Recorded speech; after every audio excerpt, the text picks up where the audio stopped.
तुम्ही इथे? तुम्ही देवळात जाणार होता ना, मग तुम्ही इथे काय करताय?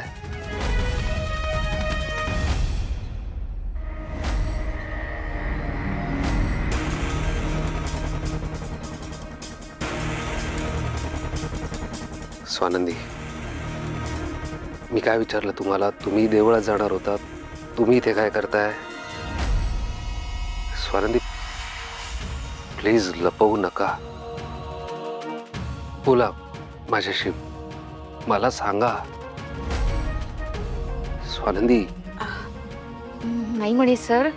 अहो मी काही लपवत नाहीये तुमच्यापासनं. ते काय झालं, मी घरातनं निघाले आणि मला भूक लागली. काहीच खाल्लं नव्हतं ना घरातनं निघताना, म्हणून मी इथे खायसाठी आले. मी काही लपवत नाहीये तुमच्यापासनं.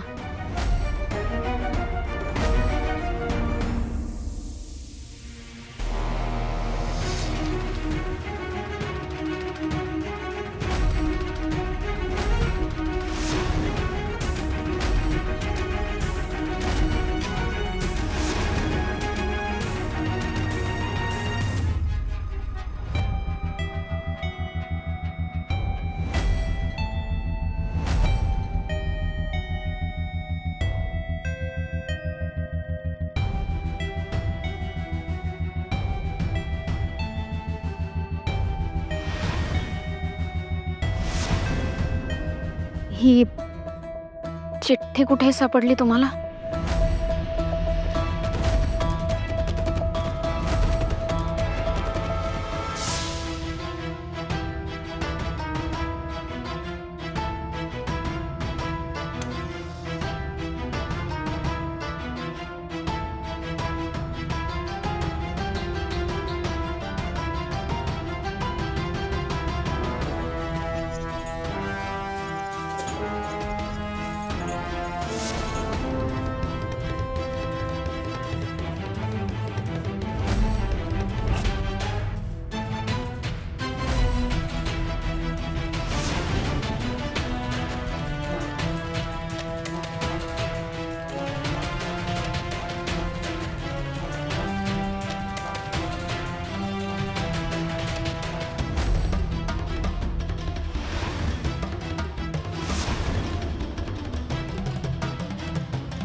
स्वानंदी,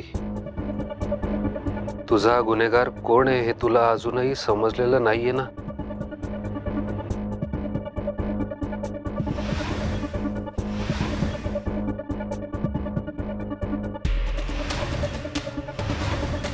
कारण ते मुद्दाम तुझ्यापासून लपवलं जातंय. तुझा गुन्हेगार कोण आहे हे तुला जाणून घ्यायचं असेल तर उद्या सकाळी 10 वाजता 4 रस्ता सर्कल रेस्टॉरंटला भेट.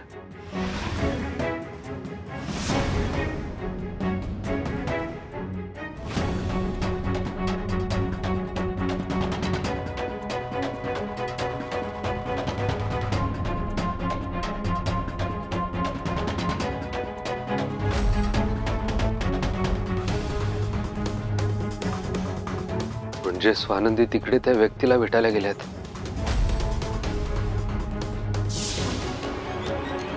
का लपवलं ते माझ्यापासून?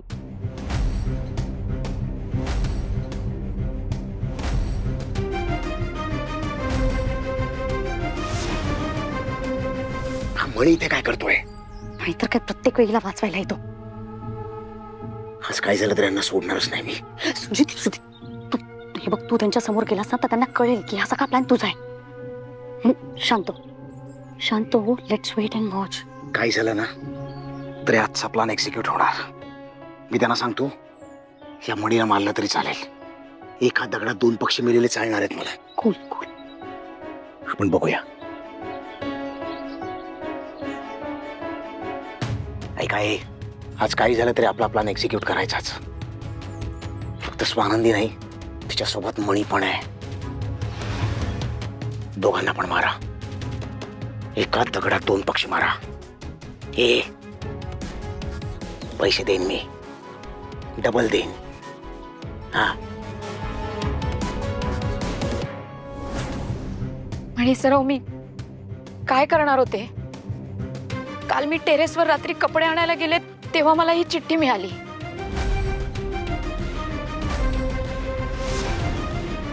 ह्यात असं लिहिलं होतं की स्वानंदी, तुम्हाला तुमचा गुन्हेगार कोण आहे हे जाणून घ्यायचं असेल तर 10 वाजता सर्कल रेस्टॉरंटला भेटा.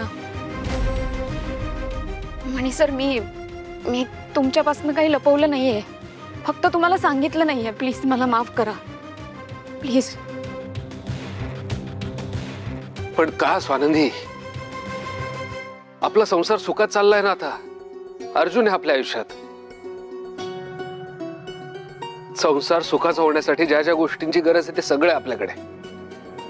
खूप दिवसांनंतर आपल्या आयुष्यात आनंद आलाय, स्थैर्य आलंय. प्लीज नका ना त्या कटू सत्यात जाऊ भूतकाळातल्या. याने त्रास होईल स्वानंदी तुम्हाला, आईला, अर्जुनला, मला. आपलं कुटुंब भरडलं जाईल त्याच्यात. तुम्ही विसरून का जात नाही ते? माझ्यासोबत जे घडलंय ते तुम्ही मला विसरायला सांगताय मणी सर. आणि काय विसरू मी? माझ्यावर झालेला अत्याचार विसरू? माझ्या परमिशन शिवाय माझ्या शरीराला हात लावून माझ्यावर अत्याचार केला हे विसरू? या समाजाने एका स्त्रीची केलेली विटंबना विसरू? या समाजाने लावलेली दूषणं विसरू? आणि विसरून काय करू मणी सर? त्या नराधमाला या समाजात मोकळेपणे वावरू देऊ, म्हणजे अजून एका स्वानंदीवर अत्याचार करायला तो मोकळा.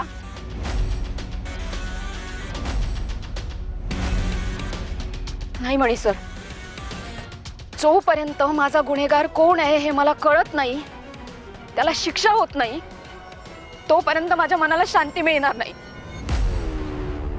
मणी सर प्लीज, हे बघा, तुम्ही इकडनं जा. तो माणूस इथे मला सत्य सांगायला येणार होता. त्याने तुम्हाला बघितलं तर तो तुम्हाला काहीच सांगणार नाही. नाही स्वानंदी, मी इथून अजिबात. मणी सर प्लीज, हे बघा 10 वाजून गेले, भेटीची वेळ सरली आहे. मला खात्री आहे त्याने तुम्हाला इथे पाहिलं असेल म्हणून तो इथे येत नाहीये. तुम्ही प्लीज इथनं जा. माझा गुन्हेगार कोण आहे मला माहिती करून घ्यायचंय. नाही, मी तुम्हाला एकटीला इथे सोडून जाणार नाही. मणी सर असं काय करताय? तो माणूस इथे येणार नाही. हवं तर हात जोडते मी, प्लीज तुम्ही जा इथनं. नाही स्वानंदी, मी नाही जाणार आहे. मला प्लीज इथे थांबू द्या, प्लीज. मणी सर असं काय वागताय? आता काय पाया पडू मी तुमच्या? मणी सर प्लीज जा इथनं. स्वानंदी, मला तुमचा गुन्हेगार